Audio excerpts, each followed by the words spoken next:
Eh bien salut à tous, c'est Bounty Brick, donc j'espère que vous allez bien. Aujourd'hui on se retrouve pour une nouvelle vidéo dans laquelle je vais vous présenter mon top 10 des figurines Lego Star Wars les plus sous-cotées de ces 10 dernières années. Comme toujours, ce classement reste mon avis personnel. N'hésitez donc pas à partager le vôtre en commentaire.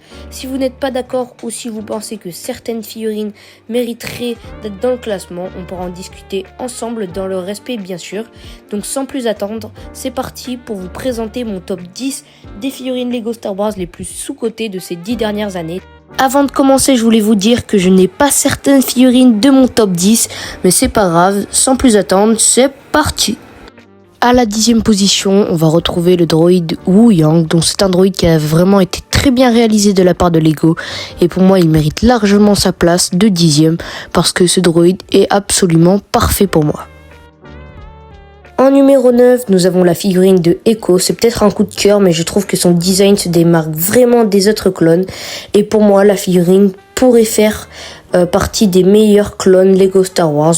Et pour moi, elle mérite largement cette place. En numéro 8, on retrouve Zuko. C'est peut-être pas le personnage le plus connu, mais sa figurine a vraiment un look unique. Lego a fait un super travail sur les détails, ce qui en fait une figurine que beaucoup de collectionneurs sous-estiment ou oublient. Et donc pour moi, elle mérite largement cette place. En numéro 7, je mets la figurine de Marok. Franchement, je trouve que cette figurine est assez sous-cotée. Le personnage est super mystérieux, ce qui le rend vraiment intéressant. Et Lego a très bien retranscrit son design avec son armure noire et son look unique. C'est une figurine qui se démarque facilement et qui mérite beaucoup plus d'attention chez les fans. À la 6e position, on va retrouver la figurine de Nien Nunb. Donc c'est une figurine qui est vraiment incroyable et pour moi peut-être une des meilleures de l'année 2024.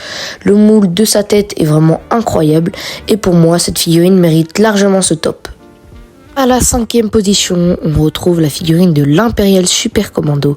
Juste cette figurine est parfaite et sortie dans un battle pack super intéressant et pour moi cette figurine mérite beaucoup plus d'attention chez les fans.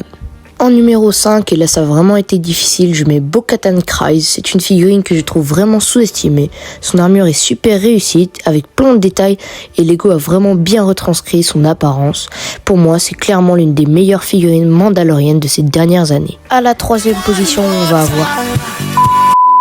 Non, plus sérieusement, à la 3e position, nous avons l'armurière. Cette figurine est juste incroyable, et surtout le casque. Surtout que le personnage dans la série est super charismatique, et donc pour moi, cette figurine est juste sublime. À la 2e position, on retrouve Ahsoka de la version de Rebels.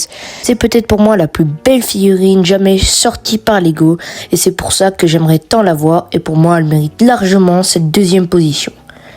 Et pour moi, le grand gagnant du top, c'est tout simplement la figurine de Dark Malak. Pour moi, il y a eu zéro hésitation, cette figurine est juste incroyable, et pour moi, on pourrait remercier Lego de nous avoir sorti une aussi belle figurine. Lego a vraiment fait un super travail sur cette figurine et je trouve que les fans n'en parlent vraiment pas assez. Donc voilà, c'est la fin de ce top. J'espère que vous aurez été au minimum d'accord avec moi. Je suis conscient d'avoir oublié certaines figurines ou voilà, j'aurais pu changer de place certaines figurines. Mais pour moi, ça va. Moi, mon top me convient. Et donc c'était tout pour cette vidéo. Donc je vous dis ciao. C'était Bounty Brick.